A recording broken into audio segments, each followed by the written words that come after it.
चेन्नई के तालवर में एक जगह थी जो बॉलीवुड के झिलमिलाते संसार का जादुई महल थी, जेमिनाई स्टूडियोज।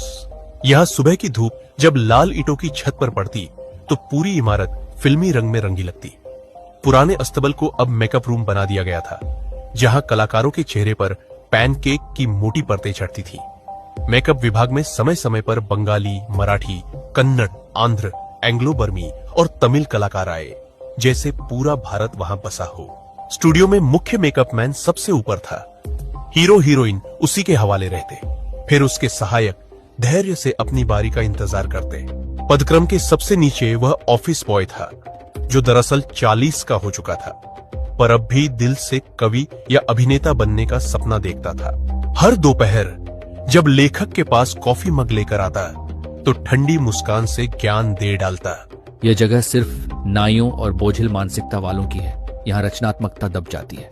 वह एक नाम से चिढ़ता था, सुब्बू से।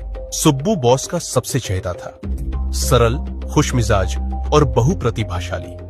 अभिनय हो, लेखन या किसी समस्या का समाधान, वह हर काम में माहिर था। लेकिन उसकी सफलता से कुछ लोग भीतर ही भीतर चलते थे। यही था जेमिनाई स्टूडियोज, जहां रचनात्मकता और ईर्ष्या दोनों साथ चलते थे। स्टोरी विभाग में एक वकील भी था, एकदम अलग, स्याह कोट, सफेद शर्ट, गंभीर चेहरा। और जब स्टोरी विभाग बंद हुआ तो उसकी किस्मत भी वही थम गई। जेमिनाई स्टूडियोज अपने कवियों के लिए मशहूर था। दोपहर की कॉफी, खादी के कुर्ते, गांधी जी की बातें, माहौल देशभक्ति और आदर्शों का था। लेकिन कम्युनिज्म शब्द जैसे सबकी आंखों में खटकता था। एक दिन वहां फ्रैंक बुचमैन की मोरल रीआर्मामेंट आर्मी पहुंची। लगभग 200 लोग, जो जोश, प्रेरणा और रंगमंच का कारवां लेकर आए थे। उनके नाटकों में सूरज का उगना और डूबना एक ऐसा प्रतीक बन गया जिसे बाद में हर तमिल नाटककार ने अपनाना शुरू कर दिया।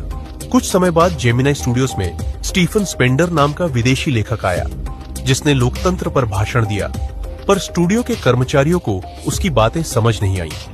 सालों बाद लेखक ने पाया कि वही स्पेंडर एक ब्रिटिश पत्रिका एनकाउंटर का संपादक था। फिर एक दिन द गॉड दैट फेल्ड नाम की किताब मिली, जिसमें स्पेंडर और अन्य लेखकों की कहानियां थी, कैसे वे कम्युनिज्म से आकर्षित हुए और फिर निराश हुए।